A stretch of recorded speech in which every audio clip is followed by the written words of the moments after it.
Meet the new C500 Mark II, a 5.9K full-frame compact cinema camera from Canon, which could just be one of their most exciting new product releases in years. We haven't got much time with the camera now, as this is just about to get packed up to head off to IBC. So this video will simply be a first look at the camera, if you like, and what it actually is. We'll then do a much more detailed video on the camera, going a bit more in depth after IBC, when we can spend a bit more time with it.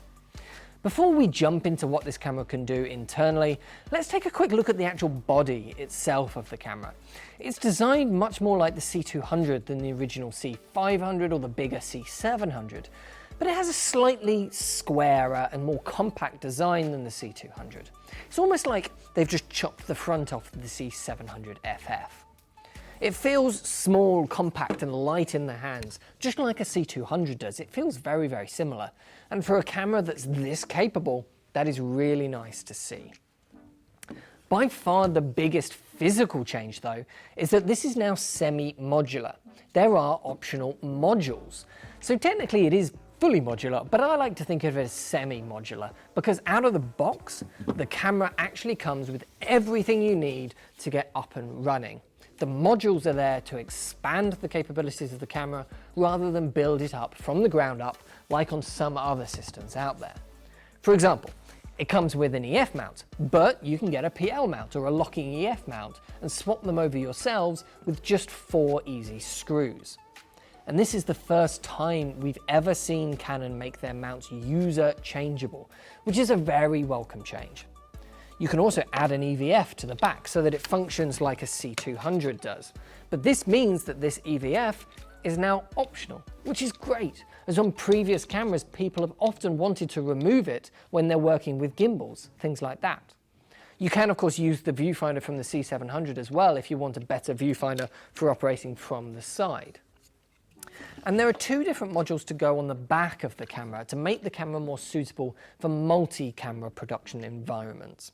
A lightweight one and a full-blown one with a V-Lock battery mount and more XLR ports, things like that.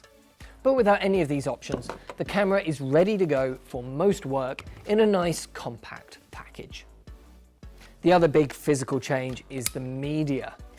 The C500 Mark II uses the new CF Express cards. And this is a new media type. It's the same physical design actually as XQD, but with far greater read and write speeds, needed of course for that 5.9K RAW recording. There is one SD card slot as well for proxies, but that's really just for 1080p proxies, just like it was on the C300 Mark II. So let's move on to the main specs of the camera itself. It's the same full frame sensor as the C700 FF, measuring 38.1 by 20.1 millimeters, with a resolution of 5952 by 3140. You can record the full 5.9K resolution in Cinema Raw Lite, or you can crop in to get 4K or 2K in RAW, and that 4K crop will be a Super 35mm frame size, and the 2K will be Super 16. If you don't want to use RAW, you get XF AVC. This can't handle the full 5.9K unfortunately, but it can go down to 4K and 2K in 10-bit without cropping in, so you'll still get that full frame look. And of course we get the full dual pixel autofocus performance, which we've come to expect from Canon. If you haven't used this before, it is a fantastic autofocus system that I really recommend people use. It can make your life so much easier in some situations. We get some high frame rate options as well. You can get up to 60 frames a second when at 5.9K or 4K, and up to 120 frames when at 2K, even in those RAW modes. To go up to 120 frames a second though, you do need to crop in to that Super 16 sized crop. One very interesting new addition is this dedicated lookup table button on the side. This makes it easy to toggle your lookup table on and off when you're working in log, something I actually often set an assignable button to on the C200. But you can also install your own lookup tables as well, which I'm sure will please a lot of people out there.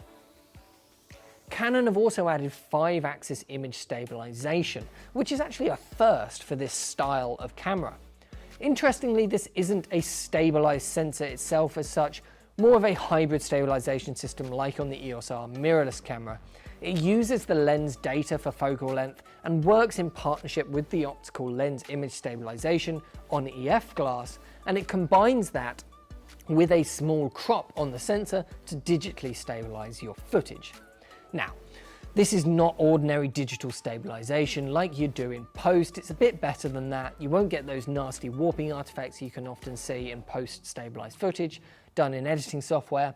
But instead, it's a way of getting that better IS for fast-paced work, like documentaries where you really need it, while not having a floating sensor like on some mirrorless cameras, as having a moving sensor can actually be a drawback for some high-end styles of work which you're going to want to use this camera.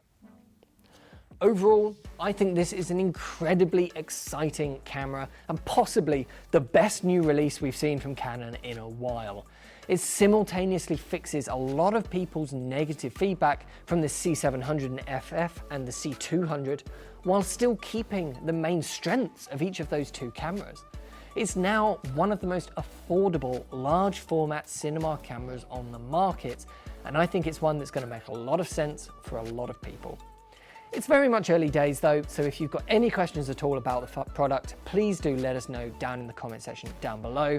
And of course, if you want to join the pre-order list for the C500 Mark II, then head over to proav.co.uk. Thanks very much for watching, and I'll see you in the next one.